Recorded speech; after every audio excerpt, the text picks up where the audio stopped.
Olá, eu sou o Bruno e eu vou falar sobre a correlação entre o equilíbrio dinâmico unipodal e rigidez passiva de quadril em indivíduos com fratura de membro inferior unilateral tratados cirurgicamente. A rigidez passiva do quadril é definida pela taxa de mudança do torque de resistência durante o deslocamento angular sem que haja contração muscular. Os níveis adequados dessa rigidez tornam menor a necessidade de contração muscular para controle de movimentos. As fraturas de quadril frequentemente acarretam comprometimentos como mobilidade reduzida, dificuldade na realização de atividades diárias e piora na qualidade de vida. Os mecanismos passivos eles podem ser suficientes para conseguir resistir a um movimento indesejado ou instabilidade estrutural durante a realização de atividades ativas, como, por exemplo, a própria realização do Y-base test que a gente utiliza nesse estudo. O estudo é um observacional transversal e foi submetido ao Comitê de Ética da Faculdade de Saúde da Universidade de Brasília. Sobre a amostra foi selecionada por conveniência e foi aplicado o critério de inclusão e os critérios de exclusão, todos eles para a gente poder lapidar o perfil dos pacientes que a gente utilizou no nosso estudo.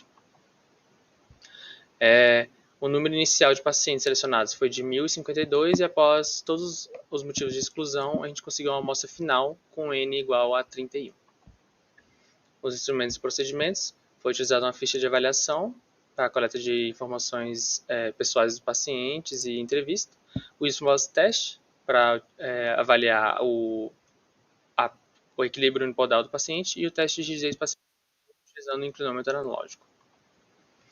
Aqui é a imagem do Y-base test, o paciente ele realizava os 3 alcances e o avaliador anotava todos os valores para a gente poder realizar a conta e ver utilizando essas contas aqui, o desempenho dele, tanto no teste como geral, como para cada direção.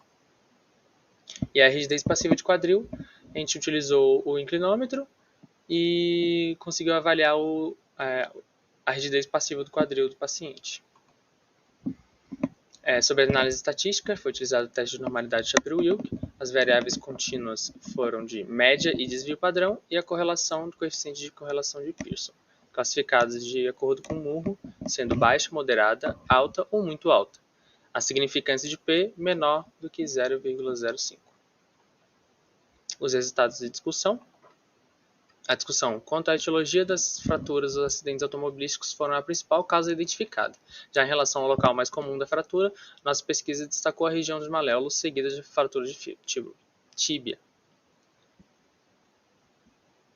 Observamos que a média de rigidez de quadril na nossa amostra, 32 graus, está abaixo dos valores de referência normalmente aceitos, que é de 34 a 37.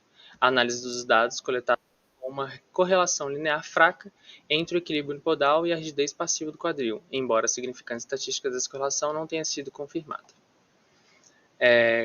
Aqui está a tabela das estatísticas descritivas.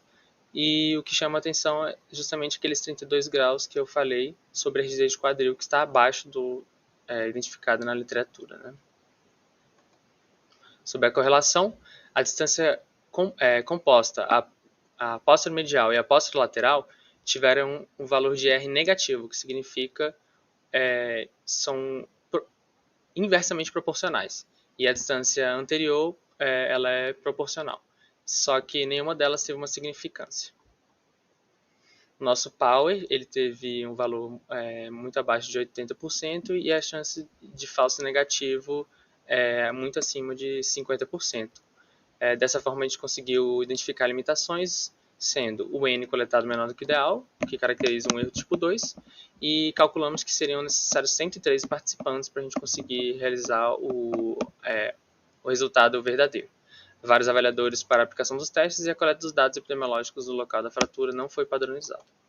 Como conclusão, não foi possível determinar se existe uma correlação linear direta, o N alcançado proporciona um resultado falso negativo e há necessidade de mais estudos dentro da temática e com um número de indivíduos significativo. Aqui as referências. Muito obrigado.